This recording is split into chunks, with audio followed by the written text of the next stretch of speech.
pleasure to present to you Dr. Martin Luther King, Jr.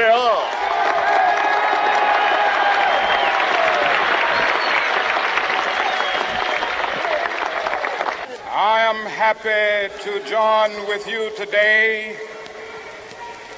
in what will go down in history as the greatest demonstration for freedom in the history of our nation.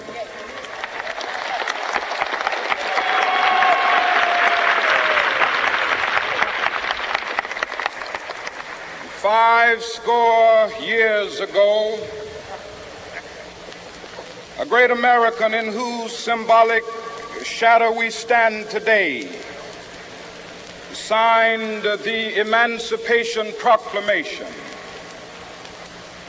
This momentous decree came as a great beacon light of hope to millions of Negro slaves who had been seared in the flames of withering injustice. It came as a joyous daybreak to end the long night of their captivity. But 100 years later, the Negro still is not free. 100 years later, the life of the Negro is still sadly crippled by the manacles of segregation and the chains of discrimination. 100 years later, the Negro lives on a lonely island of poverty. I have a dream that one day this nation will rise up and live out the true meaning of its creed. We hold these truths to be self-evident, that all men are created equal.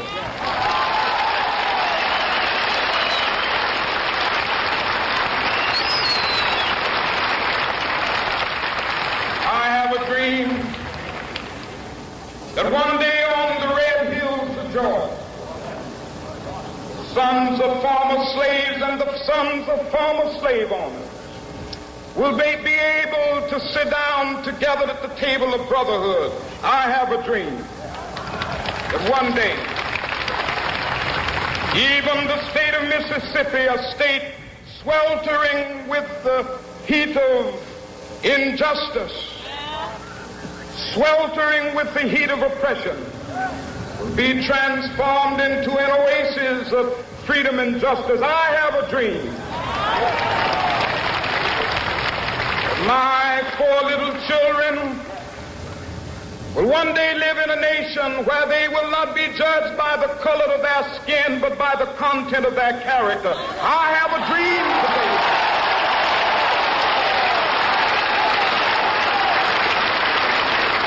I have a dream that one day, down in Alabama, with its vicious racists, with its governor having his lips dripping with the words of interposition and nullification. One day right there in Alabama, little black boys and black girls will be able to join hands with little white boys and white girls as sisters and brothers. I have a dream today.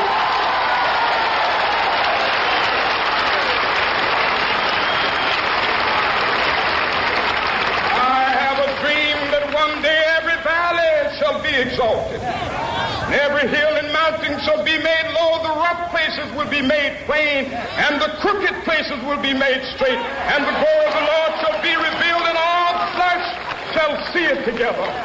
This is our hope. This is the faith that I go back to the South with.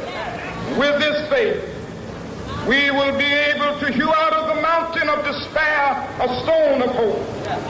With this faith, we will be able to transform the jangling discords of our nation into a beautiful symphony of brotherhood. With this faith, we will be able to work together, to pray together, to struggle together, to go to jail together, to stand up for freedom together, knowing that we will be free one day.